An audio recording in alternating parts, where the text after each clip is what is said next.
Quiero levantar mis manos para alabarte,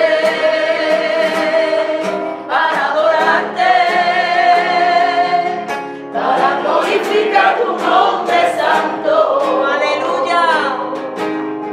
Quiero levantar mis manos para adorarte. Aleluya. Para adorarte, para glorificar tu nombre santo. Aleluya. Santo, santo, santo.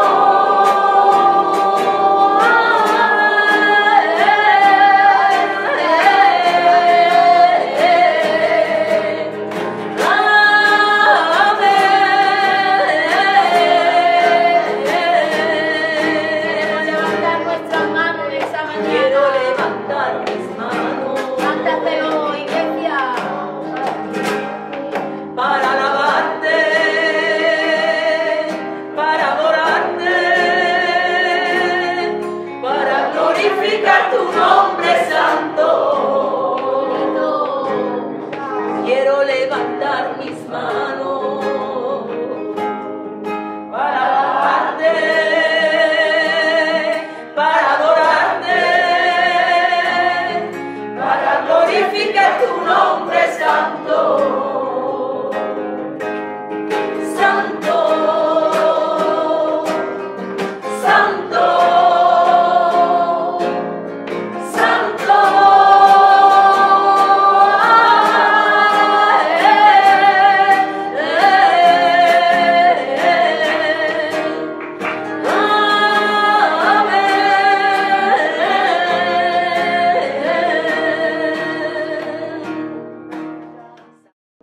Me ha encantado que el pastor Ángel decidiera reflexionar un poquito sobre ese texto por la sencilla razón de que creo que lo que él dijo tiene mucho que ver con lo que vamos a comentar aquí hoy.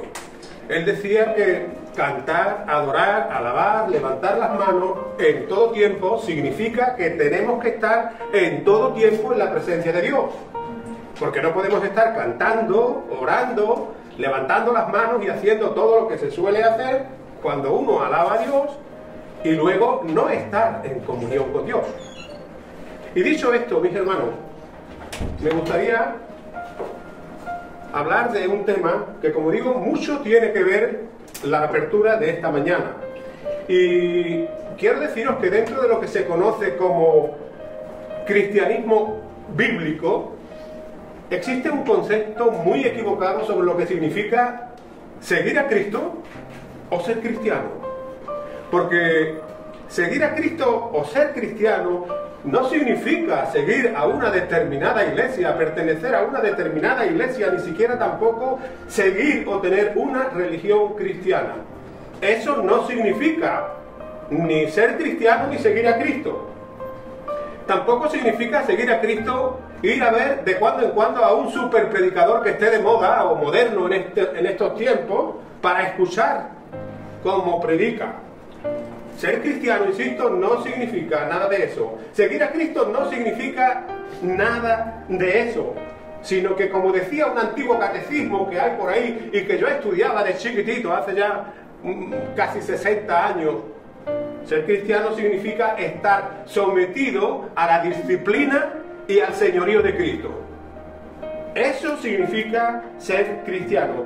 Estar sometido a la disciplina y al señorío de Cristo y tener una real y verdadera experiencia con el Señor, de amor con Él y hacia Él.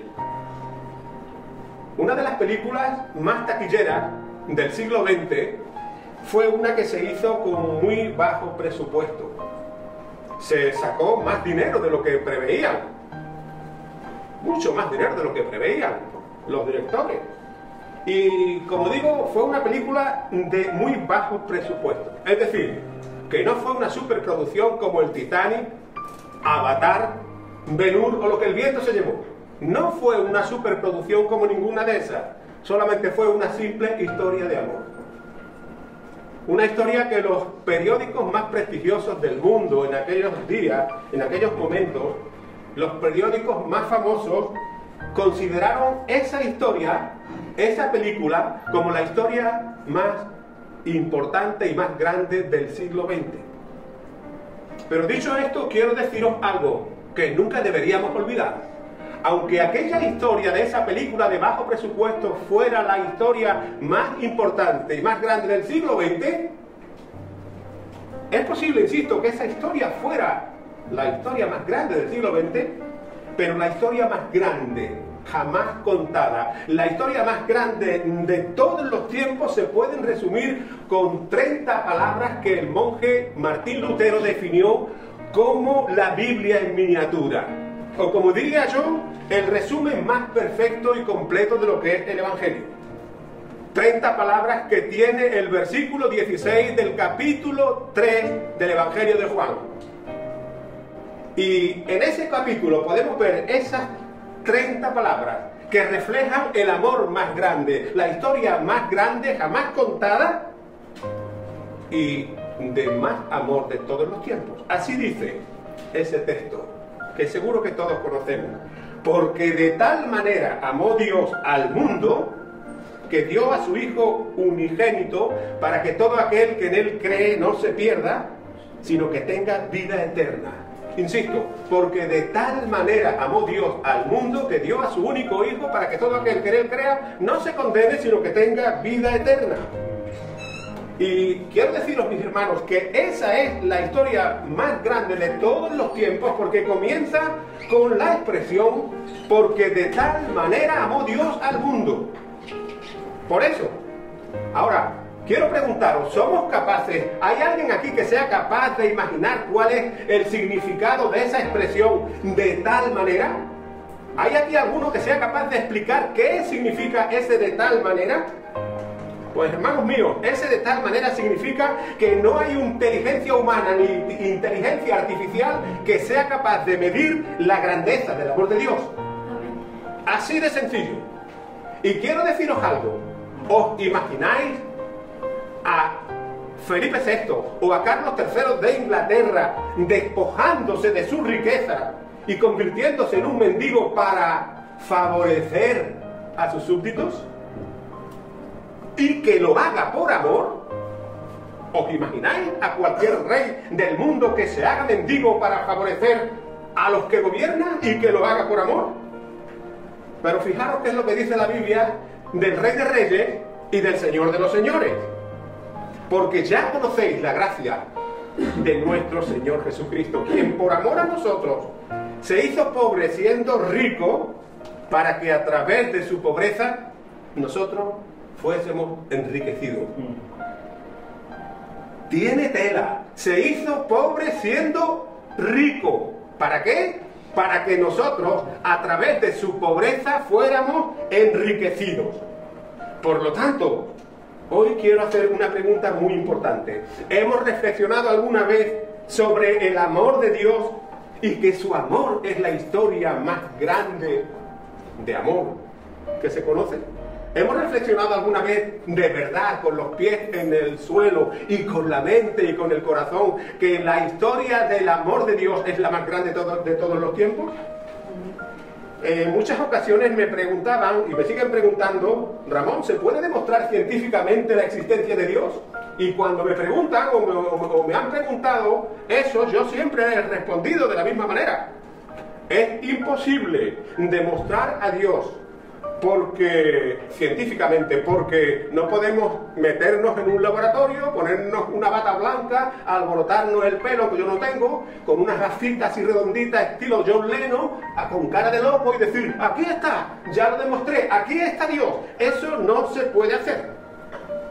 No se puede demostrar a Dios. Contestaba siempre cada vez que me preguntaban. Pero fijaros que por lo que ven nuestros ojos, sí que podemos ver la existencia de Dios y ver también la historia de su amor. Y podemos ver esa historia de su amor porque al mirar, por ejemplo, las estrellas, podemos ver y entender que los cielos cuentan la gloria de Dios, que el firmamento anuncia la obra de sus manos, y a través de eso podemos entender la grandeza de Dios, y podemos ver también y entender, porque nuestra alma nos dice que hay un Dios creador. Cuando observamos, por ejemplo, la naturaleza y vemos cómo actúa el ciclo del agua, ¿sabéis qué es el ciclo del agua? El ciclo del agua es que está el agua en el mar, en los ríos, pero principalmente en el mar. Y lo que hace el ciclo del agua es que el sol la calienta y la evapora hasta el cielo, la convierte en nube, y luego esas nubes hace caerla mediante la lluvia a tierra para que el agua vuelva a dar vida. Cuando vemos el ciclo del agua con todo lo que hace, no solo podemos ver y sentir que existe un Dios, sino también podemos ver y sentir la historia de su amor. Cuando vemos una simple capa de ozono, ¿sabéis lo que es la capa de ozono? La capa de ozono es una capa que envuelve a la Tierra. Pues cuando una simple capa de ozono que envuelve a la Tierra, que tiene en las partes más delgadas 3 milímetros y en las partes más gruesas 15 milímetros, cuando vemos que una simple capa de ozono protege la vida para que no muera, y la protege de la radiación ultravioleta de los rayos del sol, no solo podemos ver a Dios, sino que vemos el cuidado tan grande que tiene de nuestro planeta y de los que vivimos en este planeta, de nosotros. Y también podemos ver a través del ciclo del agua la historia del amor de Dios. Pero cuando vemos que el hombre es quien contamina y destruye la tierra, porque el hombre es el que la contamina y la destruye. Cuando vemos que el hombre es el que contamina y destruye la tierra, no solo vemos la maldad del pecado del hombre, de nuestro pecado, sino que ahí también podemos ver un Dios de amor que quiere que todos los hombres sean salvos.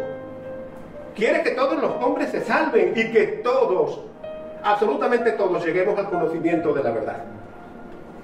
Y ante esto, mi querido amigo, quiero deciros algo que nunca deberíamos olvidar: que nuestra conciencia,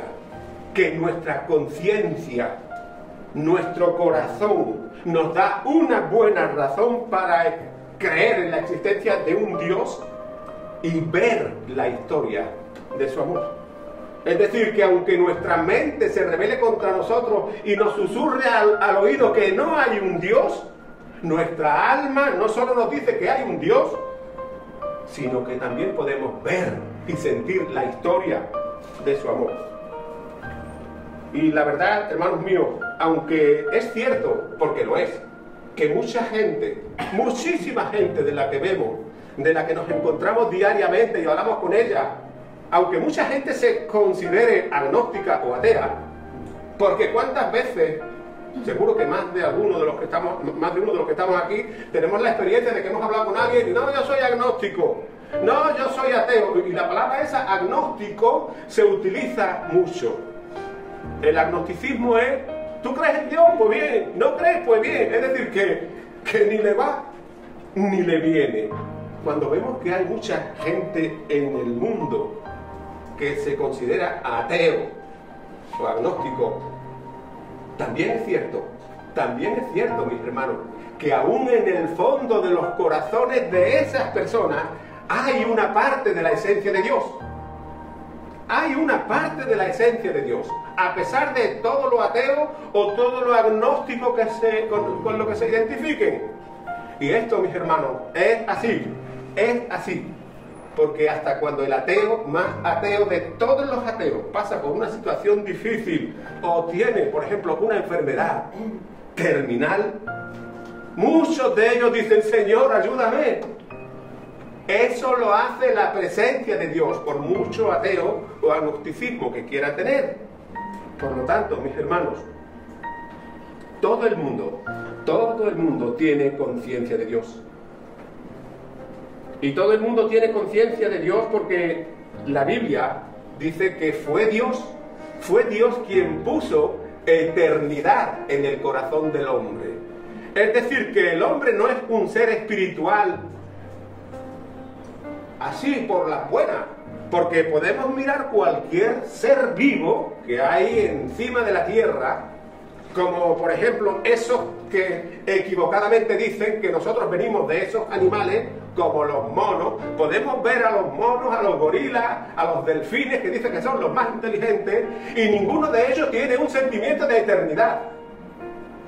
Y no lo tienen, porque la creación perfecta de Dios, la creación grande de Dios, la obra cumbre de Dios en la creación fue la creación del hombre, porque fue hecho a su imagen y semejanza. Y por eso el Señor puso en el hombre el sentimiento de eternidad. Dios puso en el corazón del hombre el sentimiento de eternidad. Y es por eso que incluso hasta el más ateo o el más agnóstico en cualquier momento de su vida puede clamar a Dios. Por eso nunca veremos a un gorila o a un chimpancé clamando ni orando a Dios. Fijaros, mis hermanos, en los años que llevo visitando la cárcel, la verdad es que he comprobado que en la cárcel existe todo tipo de delincuentes. Me he encontrado con delincuentes de todos tipos, tamaños y colores, por decirlo de esa manera. Desde los que estaban presos por robar una simple gallina, o algo por el estilo, hasta asesinos, hasta de todo. Me he encontrado con todo tipo de delincuentes en la cárcel. Pero quiero deciros algo, que absolutamente todos con los que he hablado creen en la existencia de un Dios. Otra cosa es que sean creyentes, pero creen en la existencia de un Dios todopoderoso. De un Dios todopoderoso. Pero no solo eso, sino que muchos de esos delincuentes, incluso asesinos, condenados por asesinato, se arrepintieron de sus pecados, cambiaron de vida, cambiaron la vida de pecado por una vida de servicio a Dios, aunque sea allí en la cárcel. ¿Y sabéis por qué? Porque entendieron la historia del amor de Dios, y lo principal en la historia del amor de Dios, que el amor de Dios nunca cambia. El amor de Dios nunca cambia, mis hermanos. El hombre cambia, la vida cambia, la moda cambia y hasta la cultura cambia, ¿o no? Hoy cambia todo, pero la Biblia dice que Dios nunca cambia porque es inmutable. Amén. Inmutable quiere decir no solamente que no cambia, sino que no puede cambiar. Es decir, que Dios no puede cambiar. Eso es algo que Dios no puede hacer. Y alguno dirá, hombre, entonces ya no es todopoderoso. Sí lo es. Lo que pasa es que Él también dice que Él no se puede negar a sí mismo. Y su amor nunca cambia. No puede cambiar. La Biblia dice que Dios nunca cambia, que es inmutable. Por lo tanto, mis hermanos, el mismo Dios que fue en amor y en todo en el pasado, es el mismo Dios en el presente y seguirá siendo el mismo Dios en el futuro. Digan lo que digan o pese a quien quiera pesar. Es decir, dicho esto, quiero decir que a Dios no le importa quién seas. A Dios no le importa qué seas. A Dios no le importa quiénes seamos. A pesar de que somos pecadores, Él nos ama con un amor que no podemos entender y, ojo, que nunca va a cambiar. Porque quiero insistir en eso. La Biblia dice que su amor está por encima de la inteligencia humana, o fijaros, por encima de la más grande inteligencia artificial. No hay inteligencia que pueda entender el amor de Dios. Por lo tanto, mis hermanos, no importa que seamos blancos o negros, o que seamos amarillos o seamos rojos, no importa que seamos ricos o que seamos pobres, Dios nos ama a todos por igual, porque Él no cambia. Su amor es inmutable y Él no puede negarse a sí mismo. Y en este texto, mis hermanos, que hemos visto, donde esa frase de Lutero con 30 palabras, que es ni más ni menos el versículo 16 del capítulo 3 del Evangelio de Juan, esas 30 palabras que definió Lutero como el Evangelio en miniatura, es el gran amor de Dios para con los hombres. Y esas palabras que están en el Evangelio de Juan capítulo 3, que muestran el amor de Dios, es decir, que Dios entregó a su único Hijo para que pudiéramos tener vida eterna a través de Él, esa es la buena y la gran noticia para ti y para mí. Esa es la gran noticia del Evangelio. Porque cuando nosotros leemos y decimos, vamos a leer el Evangelio de Juan, esa palabra Evangelio no es una palabra española, es una palabra griega, y esa palabra significa buena noticia. Por lo tanto, la buena noticia del Evangelio, y principalmente ese texto de Juan 3:16, esa buena noticia es que Cristo Jesús vino al mundo para salvar a los pecadores. Esa es la buena noticia, que Jesucristo murió por nuestros pecados, para que cualquiera de nosotros, sin distinción de raza ni nada, pudiéramos alcanzar la vida eterna por la fe en Cristo Jesús. Por lo tanto, cada vez que el Evangelio es predicado, aquí o en Pekín, cada vez que el Evangelio es predicado, creedme, hermanos, es el Espíritu Santo de Dios el que está ahí para convencernos de que somos pecadores y que necesitamos un Salvador. Porque si el Espíritu Santo de Dios no te convence, no nos convence de que somos pecadores y que necesitamos un Salvador, por mucho cántico, por mucha mano, por mucha iglesia, por mucho predicador moderno, por mucho que vayamos, jamás entraremos en el reino de Dios. Si el Espíritu Santo no llega a nuestra vida y nos convence de que somos pecadores, para que nos arrepintamos y nos volvamos a Cristo, jamás podremos entrar en el reino de Dios. Jesús mismo vino a decir algo parecido: nadie puede venir a mí si el Padre que me envió no le llama. Ahí está la historia. Que aunque nosotros no vayamos a Él, ni podamos ir a Él, porque es que no podemos ir a Él, el Padre es quien nos llama para que vayamos a Cristo. Y bueno, mis hermanos, cuando en mi juventud sentí, hace ya muchos años, tendría alrededor de 20, un poquito años, sentí la necesidad de ir a Cristo, yo no solamente era miembro de una iglesia, porque lo era, también era tesorero de la organización Cáritas en aquella iglesia. Y mientras que muchos de mis compañeros, incluso hasta el cura, pensaba que yo era un buen cristiano, aún en lo profundo de mi corazón yo notaba la falta de una verdadera experiencia de conversión y de arrepentimiento en mi vida, porque no tenía a Jesús. Sí, era el tesorero de Cáritas, me llamaban buen cristiano y hacía todo lo demás. Incluso hasta en una ocasión el obispo de Cádiz tuvo una mención especial para algunos miembros de esa parroquia, entre ellos estaba yo. Pero, insisto, mis hermanos, yo podía tener todo eso, tenía todo eso, pero sentía una falta de arrepentimiento y una experiencia verdadera con Jesucristo, una experiencia de conversión. Insisto, no le tenía ni como Señor ni como Salvador. Y, mis hermanos, aunque por todo esto que vengo comentando, por todo esto que vengo exponiendo desde que hemos empezado hace 20 minutos esta reflexión, aunque por todo esto, insisto, entendamos que Dios nos ama con un amor inmutable que no cambia, y que entendamos que el amor de Dios es la historia más grande del amor, para experimentar ese amor es necesario que hagamos algo. Hace poco, no sé si recordaréis, en una de las reflexiones que tuve, decía que estaba muy contento, yo me sentía muy contento de estar en esta iglesia, porque creo que hay, no sé, 4 predicadores y predicamos toda la plenitud del Evangelio, todo el consejo del Evangelio.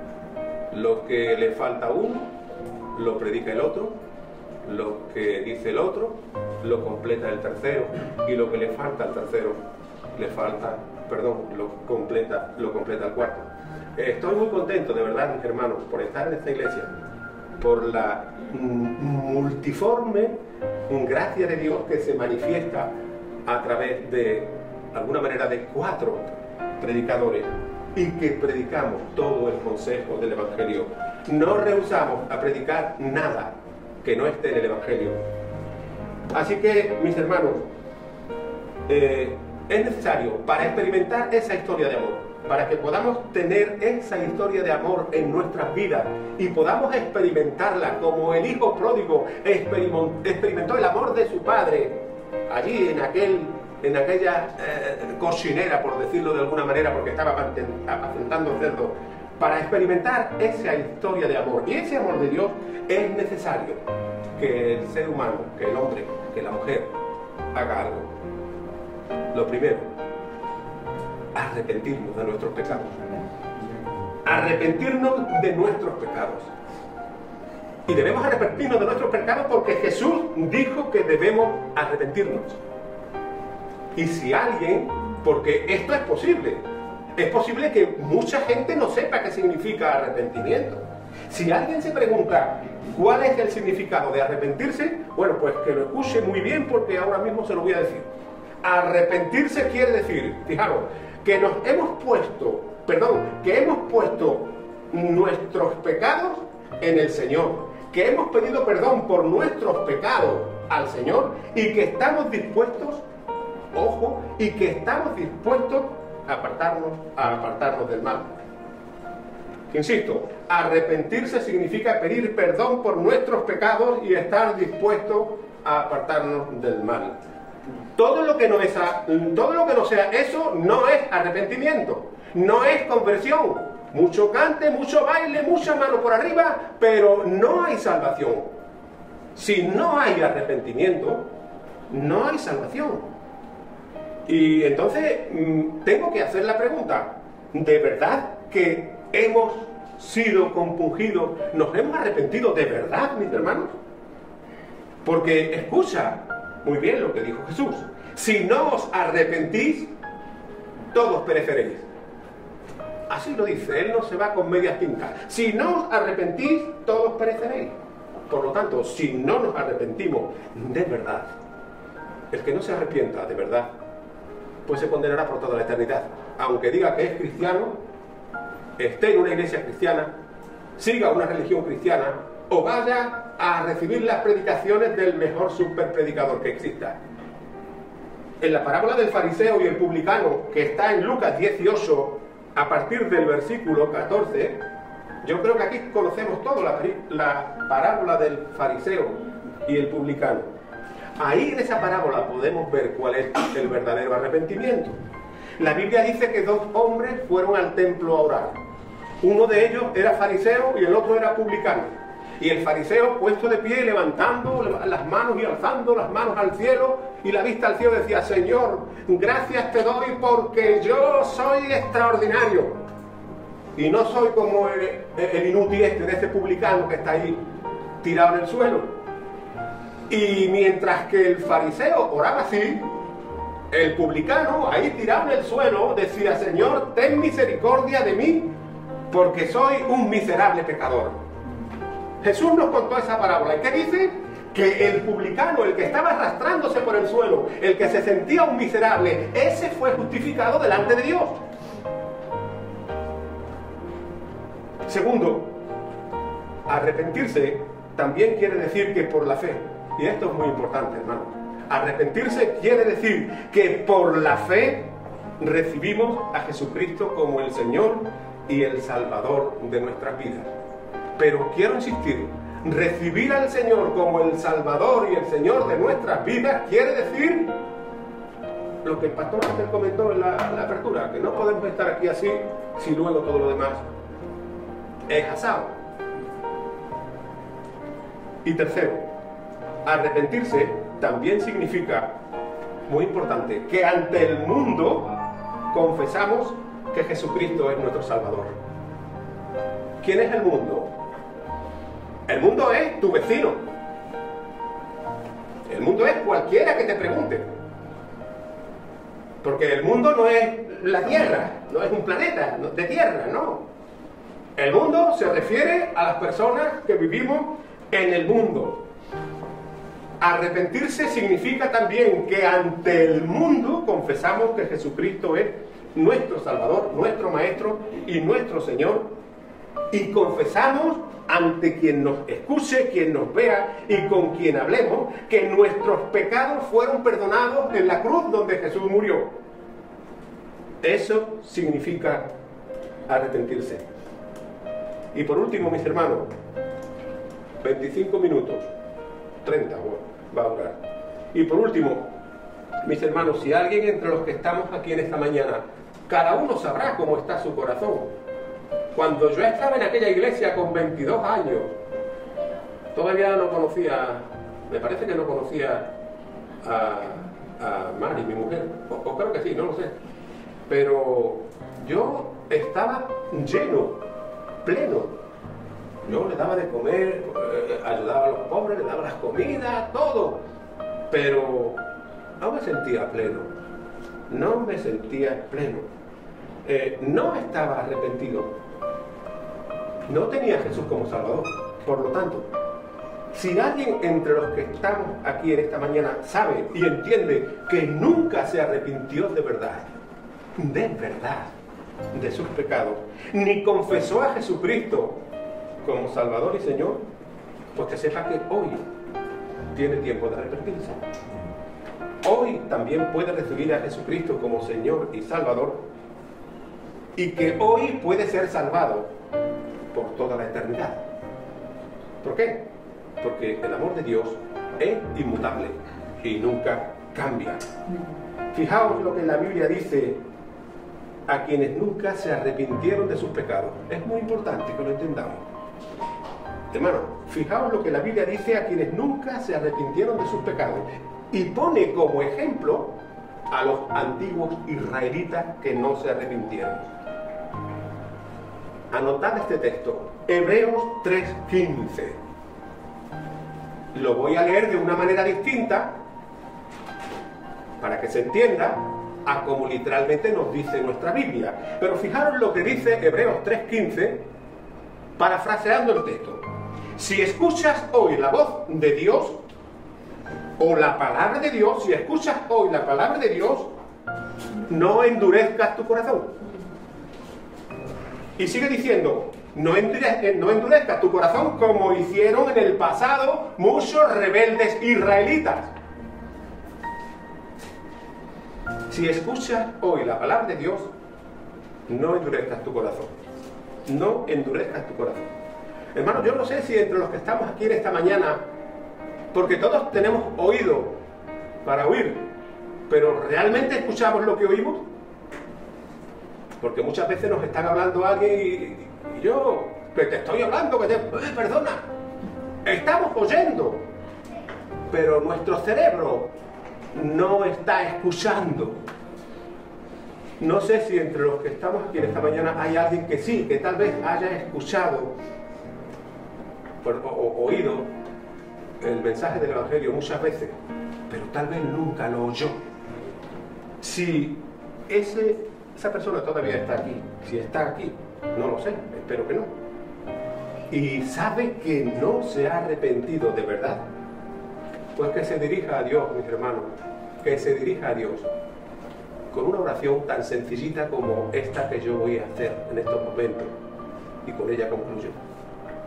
No con palabras complicadas, no con aspavientos, sino que se dirija al Señor de verdad con unas palabras como esta. Escucha, oh Dios, reconozco que soy un pecador y que nunca me arrepentí.